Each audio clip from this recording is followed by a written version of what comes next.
Gets geno marwa en ni oganda bro ng'iyo kaka beda kicha nyaka gitiyo koda paya.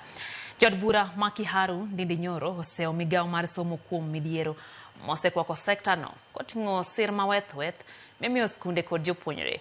Nyoro koni jopuonj madongo noyudo andika manyiso ni inyalo duok piny omenda ma sirkal miyo jopuonjre, gino mowacho ni dhi kelo pek ne jopuonjre ahinya to mago mawuok e familia ma yuto gene piny.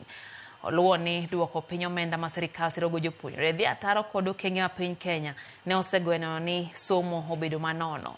Okoni en tim wich kuot ni jopuonj mag junior school ichulo siling 17,000 kinde ma ngima medo bedo matek.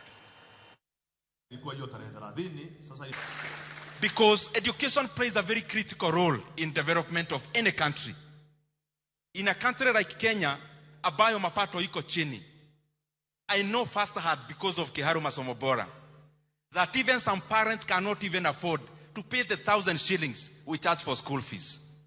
Now the government has written to our principals in day schools that now the parent will be paying 9,300 shillings on top of what they have been paying for food. And therefore they are taking the fee for day schools from what was around 12,000 across the country per year, that the learners will be made to pay over 20,000 shillings per year in our day schools. We cannot allow that to happen.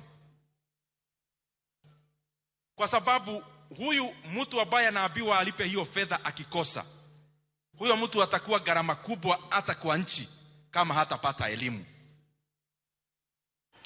Dakika en prario kodo chiko bang sadek marotieno chenro enoimore. Erokamano ahinya kuom kitamo gi TV. Awito Jaod wacho ni oluweche geo makare ntie rodi kopany wacho ni wamed mana jiwo oganda e kinde ni mabende koro tungni